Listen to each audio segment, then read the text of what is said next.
Hello friends, if you are preparing for Code 55 Labor Welfare and HRM, Code 08 Commerce, Code 17 Management, then get in touch with Human Peritus.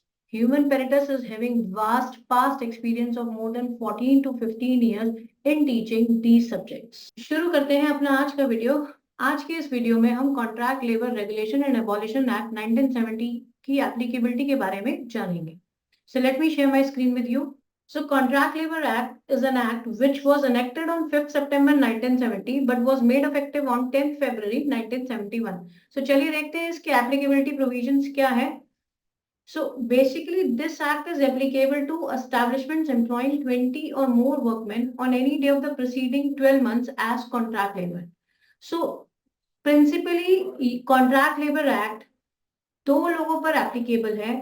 सबसे पहले principal employer जिसकी खुद की अपनी एक establishment है, who is the owner of any establishment employing 20 or more workmen on any day of the preceding 12 months as contract labor.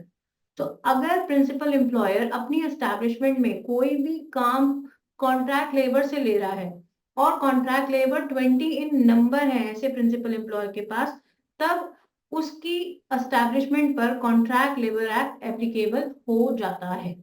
Okay, so on any day of the preceding 12 months. So if current date से follow करें तो preceding 12 months का period देखेंगे।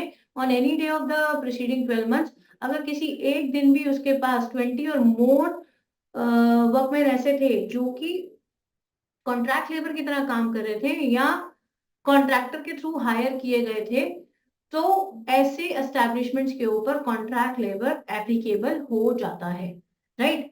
Okay, then contract labor is also applicable to every contractor employing 20 or more workmen on any day of the preceding 12 months. So similarly, कोई भी contractor जिसके पास 20 और मोर workman काम कर रहे हैं उसके ऊपर भी कॉन्ट्रैक्ट लेबर एक्ट एप्लीकेबल हो जाता है। तो दोनों का बेसिक थ्रेशोल्ड सेम रखा गया है। दोनों का बेसिक थ्रेशोल्ड ऑफ वर्कमैन क्या है? 20 और मोर वर्कमैन। तो तीन पार्टीज कॉन्ट्रैक्ट लेबर में हमारे को देखने को मिलती हैं। First one is principal employer who is the owner of any establishment. Second is contractor.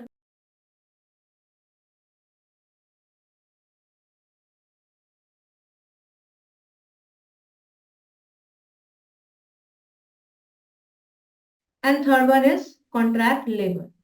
So contractor basically contract labor को एम्प्लॉय करता है। किस लिए एम्प्लॉय करता है? ताकि वो प्रिंसिपल एम्प्लॉयर की एस्टैब्लिशमेंट में कोई भी ऐसा काम जो कॉन्ट्रैक्ट लेबर के थ्रू किया जा सकता है वहां पर अपनी कॉन्ट्रैक्ट लेबर को सप्लाई करे और प्रिंसिपल एम्प्लॉयर का काम हो पाए। Okay, so contractor contract labour कहाँ इंगेज करता है? प्रिंसिपल एम्प्लॉयर की एस्टैब्लिशमेंट पर। So there are three parties in contract labour act. Okay, moving forward, because इसके एप्लीकेबल प्रोविजन दिए हुए हैं तो नॉन एप्लीकेबिलिटी प्रोविजन भी देख लेते हैं। एक्ट में स्पेसिफाई किया गया है कि कॉन्ट्रैक्ट लेबर कहां पर एप्लीकेबल नहीं होगा। So basically this is the exception to the applicability. So any establishment which perform work only of intermittent nature और कैजुअल नेचर वर्क।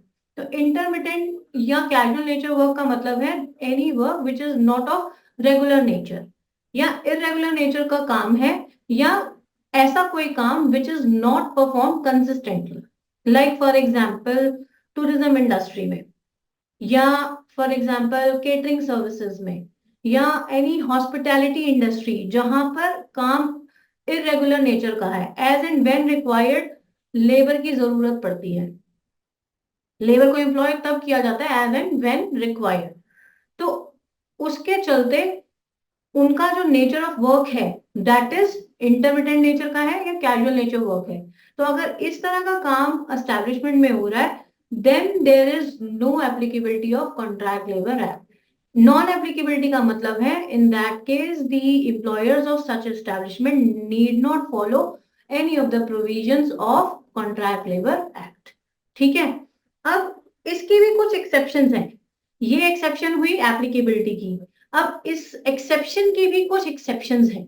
वो क्या एक्सेप्शन है, इसका एक्ट में ये बेसिकली बताया गया है कि कौन सी सिचुएशंस में हम इंटरमिटेंट नेचर वर्क को इंटरमिटेंट नेचर नहीं मानेंगे। सो स्पेसिफिकली मेंशन किया गया है work perform not to be deem to be of intermittent nature. अगर कोई एक एम्प्लॉयर क्लेम करता है कि मेरी ऑर्गेनाइजेशन में इंटरमिटेंट नेचर वर्क हो रहा है या कैजुअल नेचर ऑफ वर्क हो रहा है, तो मेरे एस्टेब्लिशमेंट में कॉन्ट्रैक्ट लेबर एक्ट नहीं एप्लीकेबल होना चाहिए। लेकिन लॉ ये कहता है ठीक है हम मान लेंगे, आपकी बात को बिल्कुल मान लेंगे, आपकी एस्टेब्लिशमेंट पे सीएलए हम नहीं लगाएंगे, कॉन्ट्रैक्ट लेबर एक्ट नहीं लगाएंगे, लेकिन हमें कुछ थ्रेशोल्ड यहाँ भी चेक करेंगे। अगर कोई इंटरमिटेंट नेचर वर्क हो रहा है and if it is perform for more than 120 days in a preceding 12 month, तो हम मान के चलेंगे कि आपका जो नेचर ऑफ वर्क है वो इंटरमिटेंट नहीं होगा, अब वो रेगुलर की कैटेगरी में होगा। और हम मान जाएंगे कि हम ये मान के चलेंगे कि कॉन्ट्रैक्ट लेबर एक्ट आपके एस्टेब्लिशमेंट पे एप्लीकेबल हो जाएगा। सिंपल। तो अगर कोई भी एम्प्लॉयर ये क्लेम करता है कि मेरी ऑर्गेनाइजेशन में, मेरी एस्टेब्लिशमेंट में इंटरमिटेंट नेचर वर्क हो रहा है, लेकिन अगर वो 120 दिन से ऊपर हो रहा है, तो वहां पर कॉन्ट्रैक्ट लेबर एक्ट एप्लीकेबल हो जाएगा। ठीक है। तो अगर 120 दिन से कम का काम है तब कॉन्ट्रैक्ट लेबर एप्लीकेबल नहीं होगा। ठीक है। एक और सिचुएशन एक्ट में मेंशन की गई है जहां पर ये बोला गया है कि अगर किसी भी एस्टैब्लिशमेंट में सीजनल नेचर वर्क हो रहा है और वो 60 दिन से ऊपर का काम है, तो दोनों बातें सेटिस्फाई होनी चाहिए यहाँ पे। Seasonal character, the work is of seasonal character and it should be perform for more than 60 days in a year. तो सीजनल नेचर का वर्क, जैसे कोई एग्रीकल्चर सेक्टर में सीजनल नेचर वर्क है, लेकिन अगर वो 60 दिन से ज्यादा काम हो रहा है, then in that case also contract labour act will get applicable. तो इन दोनों सिचुएशंस में भले ही वो सीजनल नेचर वर्क है या वो इंटरमिटेंट नेचर वर्क है, इंटरमिटेंट नेचर वर्क है और 120 दिन से ऊपर हो रहा है, कॉन्ट्रैक्ट लेबर एक्ट एप्लीकेबल हो जाएगा। अगर वो सीजनल कैरेक्टर वर्क है और 60 डेज से ऊपर काम हो रहा है, तो उस केस में भी कॉन्ट्रैक्ट लेबर एक्ट एप्लीकेबल हो जाएगा। तो यानी कि इन सब सिचुएशंस में कॉन्ट्रैक्ट लेबर एक्ट एप्लीकेबल है, एक्सेप्ट दिस वन, राइट। इसके साथ ही एक्ट में ये बोला गया है कि 20 का थ्रेशोल्ड तो देखेंगे ही, लेकिन अगर एप्रोप्रिएट गवर्नमेंट को कभी भी ऐसा लगता है कि किसी एस्टैब्लिशमेंट में whichsoever is employing even less than 20 workmen, तो उस केस में भी appropriate government by issuing not less than 2 months notice contract labour act को अप्लाई कर सकती है। ठीक है। तो ये एप्रोप्रिएट गवर्नमेंट को डिस्क्रिशनरी पावर दे दी गई है कि इवन अगर ये 20 का थ्रेशोल्ड आप नहीं भी क्रॉस कर रहे हो, तब भी एप्रोप्रिएट गवर्नमेंट उस एस्टैब्लिशमेंट पे, अगर उसको ऐसा लगता है, तो वो कॉन्ट्रैक्ट लेबर एक्ट के प्रोविजंस को अप्लाई कर सकती है। सो ये एप्लीकेबिलिटी प्रोविजंस है contract labour regulation and abolition act 1970 के। That's it from my side. Thank you so much.